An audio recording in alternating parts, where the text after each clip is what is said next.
कहानी की शुरुआत में पति पत्नी ने देखा कि पड़ोसी जल्दबाजी में घर छोड़कर भाग रहे हैं। जब दोनों मदद के लिए आगे बढ़े तो पड़ोसी उन्हें देखकर डर गए। बाहर सड़क पर सब के सब जान बचाकर तेजी से भागने लगे। निक को कुछ समझ नहीं आया, पर उसने परिवार के साथ वहां से निकलने का फैसला किया। लेकिन रास्ते में उन्होंने देखा कि वही पड़ोसी अब बेहद तेजी से वापस लौट रहे हैं। हालात बिगड़ते देख निक का परिवार बेचैन हो उठा। ट्रैफिक में फंसने पर उन्हें पता चला कि बाहर जाने का इकलौता रास्ता सेना ने बंद कर दिया है। हेलीकॉप्टर लोगों को हटा रहे थे और रेडियो पर घर लौटने की अपील हो रही थी। तभी कुछ लोग गाड़ियां मोड़ने लगे, लेकिन निक का परिवार हैरान था। उन्हें नहीं पता था कि शहर में एक खतरनाक वायरस फैल चुका है, जिससे लोग एक बेहद ताकतवर और खूंखार ज़ॉम्बी में बदलते जा रहे हैं। जब निक इसी उलझन में था, तभी एक पत्थर उनकी कार के बोनट पर गिरा। ऊपर देखने पर चट्टान की चोटी पर धूल उड़ रही थी। तभी जोरदार आवाज के साथ दो लड़ाकू विमान अचानक ऊपर से गरजते हुए निकले और सीधे उस छोटे शहर की ओर बढ़ गए जहां वे पहले रहते थे। इसी बीच जब सब लोग कुछ समझ ही नहीं पा रहे थे, तभी विमानों ने अचानक उनके घरों पर बम गिराने शुरू कर दिए और पूरे शहर पर बमबारी कर दी। ये नजारा देखकर सभी लोग घबरा गए। अगर वे अभी अभी दी गई अपील मानकर घर लौट गए होते तो अंजाम सिर्फ उनकी मौत होती। पल भर में उस शहर के ऊपर घना धुआं उठने लगा। वहां अब कोई भी जिंदा नहीं बचा था। और भी डरावनी बात यह थी कि दोनों विमान अपना मिशन पूरा करने के बाद अचानक दिशा बदलकर उनकी ओर बढ़ रहे थे। अब सबको एहसास हुआ कि सेना का इरादा उन सबको मार डालने का है। घबराहट में वे कुछ सोच नहीं पा रहे थे और न वहां रुके रहने की हिम्मत थी, इसलिए सब घबराकर छिपने भागे। क्लेयर ने पहाड़ी पर पानी का टावर देखा। उसे एक आइडिया आया और वह परिवार के साथ पहाड़ी की ओर भागी। तभी विमान ने दोबारा बमबारी की। जहां वे खड़े थे वह जगह धधक उठी और उनकी बेटी जोए धमाके से गिर गई। सेना की बेहरमी देख वे वहां रुकने की हिम्मत न कर सके और जान बचाने के लिए पहाड़ी स्कूल की ओर भागे। वहां एक पुराना बंकर था। उन्हें नहीं पता था कि यह धमाका झेल पाएगा या नहीं, पर यही आखिरी उम्मीद थी। विमान करीब आते ही निक जंजीर तोड़कर सबसे पहले अंदर घुस गया। जैसे ही दरवाजा बंद होने वाला था, ठीक उसी आखिरी सेकंड में ऊपर से जोरदार धमाके की आवाज आई। निक की फैमिली को अभी भी पता नहीं था कि सरकार उनके साथ ऐसा क्यों कर रही है। तमाम कोशिशों के बावजूद वे समझ नहीं पाए, इसलिए उन्हें यहीं रुकना पड़ा। गनीमत थी कि बंकर में काफी एक्सपायरी खाना था, जो पूरे परिवार के लिए काफी था। इसलिए उन्होंने जंजीर से दरवाजे को अच्छी तरह बंद कर दिया और बाहर से अब कोई उम्मीद नहीं रखी। मगर जमीन के नीचे की जिंदगी बहुत मुश्किल थी। उन्हें रोज वही डिब्बा बंद खाना खाना पड़ता, जो गंदा दिखता था, और कुएं का गंदा पानी पीना पड़ता। खाली वक्त में उन्हें ताश या लुका छिपी खेलकर टाइम पास करना पड़ता था। इस सिचुएशन ने उन्हें महसूस कराया जैसे दुनिया का अंत हो गया हो। लगभग 5 महीने बीत जाने के बाद जोई का सब्र टूट गया। उसने पिता से पूछा कि उन्हें यहाँ कब तक रहना होगा। निक के पास जवाब नहीं था। वह बस दिलासा देता कि वायरस खत्म होने और सब ठीक होने पर ही वे बाहर निकल पाएंगे। पर यह इंतजार 300 दिनों से भी ज्यादा चला। जोई ने कई बार वेंटिलेशन के छेद से बाहर देखा, पर हर बार वही तबाही दिखती, जले हुए घर और सूखी टहनियां। जीवन का कहीं नामो निशान नहीं था। फिर भी जोई ने उम्मीद नहीं छोड़ी। मम्मी पापा के सोते ही वह चुपचाप सीढ़ियां चढ़कर जोर से जंजीर खींचने लगी ताकि हैच खोलकर बाहर निकल जाए। लेकिन उस समय किसी ने भी यह बिल्कुल नहीं सोचा था कि उनकी नन्ही बेटी द्वारा अनजाने में पैदा की गई वह तेज आवाज उनके लिए बहुत बड़ी और भयानक मुसीबत लाने वाली है। जैसे ही जोई बंकर का गेट खोलने लगी, तभी सही समय पर उसके मम्मी पापा वहां आ गए और जोई को रोक दिया, जिससे तीनों की जान बच गई। लेकिन जैसे ही जोई ने खाने के लिए एक टीन का डिब्बा खोला तो वह अंदर से खाली निकला। क्लेयर ने तुरंत बाकी बचे डिब्बों की जांच की। सारे डिब्बे अब पूरी तरह खाली थे। ऊपर के छेदों से साफ था कि चूहे खाना चुरा ले गए हैं। वे तीनों समझ गए कि चूहे वेंटिलेशन के जरिए अंदर बाहर जा रहे हैं। क्लेयर ने बेटी को दिलासा दिया कि पापा कल ऊपर जाकर खाना ढूंढ लाएंगे। तभी बेटी का ध्यान पीछे से आती आवाज पर गया। भूखे चूहे फिर अंदर घुस आए थे। यह देखकर निक ने तुरंत अपना चाकू निकाल लिया। ऐसा लग रहा था जैसे वह चूहे के टुकड़े टुकड़े कर देना चाहता हो। वह झुककर धीरे धीरे आगे बढ़ा। माँ बेटी दोनों ने सांस रोक ली और माहौल अचानक बेहद खतरनाक हो गया। निक ने पूरी ताकत से वार किया, लेकिन वह चूक गया। छोटा चूहा मेज पर कूदकर पागलों की तरह भागने लगा। निक ने पलटकर फिर से जोरदार वार किया, लेकिन निशाना फिर भी चूक गया। जैसे ही चूहा माँ बेटी के पैरों के पास से निकलकर बिल में घुसने वाला था, तभी अचानक क्लेयर ने बेरहमी से उस पर हमला कर दिया। निक ने पहली बार अपनी पत्नी को ऐसा करते देखा था, पर वह समझ गया कि हालात इंसान को बदल देते हैं। लेकिन अभी वे संभले भी नहीं थे कि जलने की गंध आई। क्लेयर ने देखा कि चूहा भागते समय लैंप गिरा गया था, जो अब आग पकड़ चुका था। निक उसे बुझाने बढ़ा, पर गर्म लैंप से उसका हाथ जल गया। टेम्परेचर और प्रेशर बढ़ने से लैंप फट गया और जलता तेल बिखर गया। देखते ही देखते पूरी मेज आग की चपेट में आ गई। क्लेयर ने पर्दा फाड़कर आग बुझाने की कोशिश की। वहीं निक ने कुएं से आधी बाल्टी पीने का पानी निकालकर आग पर डाल दिया। पति पत्नी दोनों ने मिलकर आखिरकार आग पर काबू पा लिया, लेकिन घना धुआं वेंटिलेशन से बाहर निकल गया। इससे उनका ठिकाना उजागर हो सकता था। इसलिए पूरा परिवार चुपचाप प्रार्थना करने लगा कि कहीं अंधेरी रात में उन राक्षस जैसे दिखने वाले झोंबियों को यह धुआं न दिखा हो। सभी ने डर के साए में पूरी रात काटी। अगली सुबह निक ने और भी डरावनी बात देखी। आईने पर धुएं की मोटी परत जम गई थी। इसका मतलब था कि धुआं बाहर निकलने के साथ साथ वेंटिलेशन के आसपास भी काली परत जमा कर गया था। ज़ॉम्बियों की नजर से बचने के लिए पति पत्नी ने बाहर सफाई का जोखिम भरा फैसला लिया। उन्होंने जंजीरें खोलकर सुना कि बाहर कोई हलचल नहीं थी। तभी दोनों ने हैच खोला। जोई बेस में अकेली रह गई। काफी देर तक दोनों वापस नहीं लौटे। जोई स्टूल पर चढ़कर पेरिस्कोप से बाहर देखने लगी। उसके माता पिता सुरंग का एंट्री गेट छुपा रहे थे। तभी दूर जंगल में एक काली परछाई दिखाई दी। जोई जोर से चिल्लाई, पर दूरी के कारण वे सुन न सके। घबराकर वह डर भूल गई और सीढ़ियां चढ़ते हुए गेट खोलकर बाहर निकल आई। लेकिन बाहर एकदम सन्नाटा था। उसके मम्मी पापा का कोई नामो निशान नहीं था।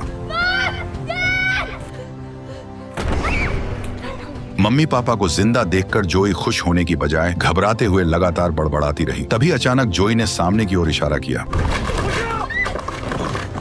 इतनी अफरा तफरी के बाद पता चला कि जोई केवल हिरण को देखकर डर गई थी। निक ने राहत की सांस लेते हुए अपनी बेटी को सहलाया, लेकिन क्लेयर हैरान थी कि हिरण आखिर भाग क्यों रहे थे। आखिर उनके पीछे क्या था जो उन्हें दौड़ा रहा था। खतरे का एहसास होते ही सब लोग जल्दी से बेस में लौट आए। निक ने लकड़ी की पट्टियों से सुराख बंद किया और लोहे की जंजीर से दरवाजे को अच्छी तरह बांध दिया। जब उसने कई ताले और सुरक्षा इंतजाम कर लिए, तब जाकर वह शांत होकर बाहर की हलचल सुनने लगा। निक ने सांस रोककर ध्यान लगाया और सचमुच उसे बाहर से साफ साफ कदमों की आवाज सुनाई दी, जो धीरे धीरे पास आती गई और आखिरकार उनके सिर के ऊपर आकर रुक गई। ऐसा लगा जैसे उस ज़ॉम्बी को यहाँ कुछ अजीब महसूस हुआ हो। वह लगातार इधर उधर टहलता रहा, मानो कुछ ढूंढ रहा हो। निक उन कदमों की आवाज का पीछा करते हुए आखिरकार सीधे बंकर के दरवाजे के ठीक नीचे आकर रुक गया।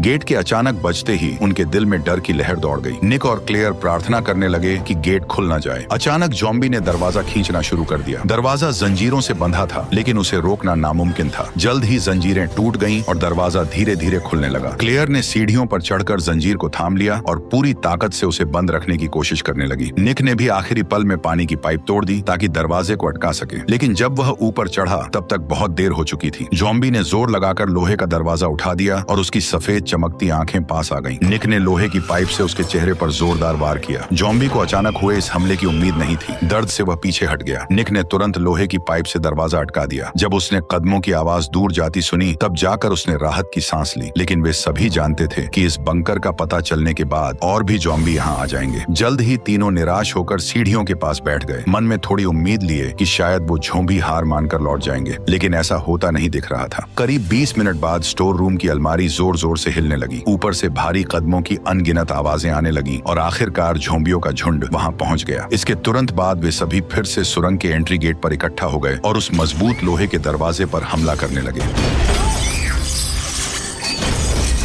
जैसे ही लोहे का दरवाजा गिरा, अंधेरी सुरंग के गेट पर अनगिनत आंखें चमकने लगी। डरकर निक अपनी पत्नी और बेटी के साथ स्टोर रूम में जाकर छिप गया। ज़ॉम्बियों को रोकने के लिए उसने पर्दों में आग लगा दी और दोनों ने अलमारी से दरवाजा बंद कर दिया, पर वे उन्हें ज्यादा देर तक नहीं रोक सकते थे। अब पीछे हटने का कोई रास्ता नहीं था। तभी जो ने देखा कि वेंटिलेशन शाफ्ट ऊपर तक जाता है। निक मेज पर चढ़ गया और डंडे से ऊपर लगी लकड़ी की पट्टी को तोड़कर खोल दिया। फिर उसने अपनी पत्नी को उठाकर ऊपर चढ़ा दिया। किस्मत से सभी ज़ॉम्बी एंट्री गेट से बंकर में घुस गए थे। अब ऊपर कोई नहीं था। यही भागने का सबसे अच्छा मौका था। इसके बाद उसने मुड़कर अपनी बेटी को भी बाहर निकाल लिया। अब बंकर में सिर्फ निक बचा था। बाहर ज़ॉम्बी घात लगाए हुए थे। बिना रुके उसने वेंटिलेशन शाफ्ट से निकलने की कोशिश की, पर छेद छोटा होने के कारण उसके कंधे फंस गए और वह बाहर नहीं निकल पाया। चाहे क्लेयर पूरी ताकत से उसे खींचती रही, पर वह जरा भी नहीं हिला। निक समझ गया कि उसका शरीर इससे बाहर नहीं निकल सकता। देखते ही देखते ज़ॉम्बी अंदर घुसने की कोशिश करने लगे। तभी निक ने न चाहते हुए भी दांत भींचकर अपनी ही बांह तोड़ डाली। क्लेयर ने यह देखकर एक पल भी देर नहीं की। अपनी पूरी ताकत लगाकर उसने निक को बाहर खींचा और छोटी बेटी भी जल्दी से मदद करने आ गई। जैसे ही निक बंकर से बाहर निकलने वाला था, एक ज़ॉम्बी आखिरकार आग की दीवार पार कर गया और एक कदम आगे बढ़कर उसने निक के पैर को पकड़ लिया। बचने की कोई उम्मीद न देख निक ने आखिरी पल में अपनी पत्नी और बेटी से जल्दी भागने को कहा और फिर उसे बेरहमी से नीचे खींच लिया गया। क्लेयर रोते हुए बंकर की ओर झुकी। नीचे से भयानक लड़ाई की आवाजें आ रही थी और फिर उसके पति की दर्द भरी चीख भी सुनाई दी। वह समझ गई कि निक के साथ कुछ बुरा हो चुका है। अब वह दुख में रो भी नहीं सकती थी। वह बस अपनी बेटी को लेकर तुरंत दूर भाग गई। लेकिन भागते हुए उसे कुछ अजीब लगा, क्योंकि जहाँ पहले कभी हाईवे था, अब वहाँ कबाड़ और ऊंची दीवारें ही बची थी। माँ बेटी के पास भागने का कोई रास्ता नहीं था। तभी आसमान में उड़ते हेलीकॉप्टर की सर्च लाइट उन पर पड़ी और वे बुरी तरह फंस गए। क्लेयर अपनी बच्ची को लेकर फिर से अंधेरे में छिपना चाहती थी, लेकिन अचानक एक बड़ा जाल उड़ता हुआ आया और दोनों को जकड़ लिया। इसी दौरान चमकती आंखों वाले कुछ काले साए धीरे धीरे पास आने लगे। तभी दोनों को पता चला कि ये लोग ज़ॉम्बी नहीं, बल्कि पूरी तरह से हथियारबंद सैनिकों की एक टीम है, लेकिन चाहे वे कोई भी हों, पर वे उन दोनों को छोड़ने वाले नहीं थे। क्लेयर ने उनसे अपनी बच्ची को छोड़ देने की गुहार लगाई, लेकिन सैनिकों ने बिल्कुल भी नरमी नहीं दिखाई। उन्होंने एक बड़ा उपकरण निकालकर दोनों की गर्दन में चुभो दिया। जैसे ही काला खून कंटेनर में भर गया, तुरंत पता चल गया कि दोनों वायरस से संक्रमित हैं और सैनिकों ने उन्हें मारने के लिए अपनी बंदूकें तान दी। असल में शुरू से ही शहर के लोग वायरस से संक्रमित हो चुके थे। ये वायरस बिना रंग और गंध का था और हवा के जरिए फैल रहा था, इसलिए बहुत से लोग संक्रमित हो गए, लेकिन उन्हें खुद पता भी नहीं चला। केवल निक का परिवार अपनी जान बचाकर बंकर में छिपा रहा, लेकिन उनके बाहर निकलते ही सैनिकों को सबसे दर्दनाक तरीका अपनाना पड़ा। उन्होंने दोनों को मारने का फैसला किया। तभी अचानक एक सैनिक की गर्दन से खून बहने लगा। निक सही समय पर वहां पहुंच गया था। उसके चेहरे पर नसें उभरी थीं और आंखें लाल थीं। वह ज़ॉम्बी जैसा लग रहा था। बदलाव के बाद उसकी ताकत और रफ्तार बढ़ चुकी थी। उसने आसानी से 2 सैनिकों को मार गिराया। उसकी रफ्तार इतनी तेज थी कि कोई उसके सामने टिक नहीं पाया। तभी बाकी सैनिकों ने समय रहते गोली चलानी शुरू कर दी और निक वहीं मारा गया। जब सैनिकों को विश्वास हो गया कि निक मर चुका है, तो वे बाकी बची माँ बेटी की ओर बढ़ने लगे, लेकिन तभी उन्होंने देखा कि दोनों जाल काटकर भाग चुकी हैं। टीम लीडर ने आदेश दिया कि जल्द से जल्द दोनों संक्रमितों को पकड़ो। जोई पुरानी कार में छिपी थी। आहट सुनते ही वह नीचे छिप गई। तभी क्लेयर ने तेज चाल से पलटवार किया और निक की तरह कई सैनिकों को खत्म कर दिया, लेकिन वह कितनी भी ताकतवर हो, पर गोलियों के आगे नहीं टिक पाई और आखिर में बोनट पर गिर पड़ी। कार में छिपी जोई ने यह सब देख लिया और रोते हुए अचानक उसके शरीर में भी बदलाव होने लगा। जैसे ही एक सैनिक क्लेयर को मारने बढ़ा, जोई ने उसे जमीन पर गिराकर मुक्कों से मारना शुरू कर दिया। वह आदमी मरने ही वाला था। तभी घायल क्लेयर ने उसे रोक लिया। वह नहीं चाहती थी कि उसकी बेटी के हाथ खून से रंगे या वह कातिल बने, लेकिन तभी अचानक उसने क्लेयर पर ही हमला कर दिया। किस्मत से जोए फिर से अपने असली रूप में आ गई, लेकिन वह सैनिक इतना खुशकिस्मत नहीं था। उसकी शील्ड टूटने के बाद वह भी अनजाने में वायरस से संक्रमित हो गया। अब उसका अंजाम भी बाकी लोगों जैसा ही होने वाला था। जैसे जैसे उनकी तलाश में निकला हेलीकॉप्टर करीब आता गया, क्लेयर मजबूरी में अपनी बेटी को लेकर भागने लगी। कचरे का ढेर पार कर उन्हें एक सीक्रेट बंकर दिखा। बचने के लिए दोनों अंदर गहराई में बढ़ी। चारों ओर घना अंधेरा था और सिर्फ लाइटर का सहारा था। तभी अचानक क्लेयर को तेज रोशनी दिखाई दी और उन्हें पड़ोसी का बच्चा मार्को मिला। वह दोनों को साथ लेकर आगे बढ़ा और आखिरकार एक मोड़ पर आकर रुक गया। मार्को को मैनहोल का ढक्कन उठाते देख क्लेयर समझ नहीं पाई कि वह क्या कर रहा है। अगले ही पल कई जाने पहचाने लोग उनके सामने आ गए। असल में यहाँ और भी कई बचे हुए लोग छिपे हुए थे। जिंदा रहने के लिए इन लोगों को चूहों की तरह अंधेरे में रहना पड़ रहा था। तभी क्लेयर ने बिना एक पल गंवाए बंकर का गेट बंद कर दिया और इलाज मिलने तक वहीं छिपी रही।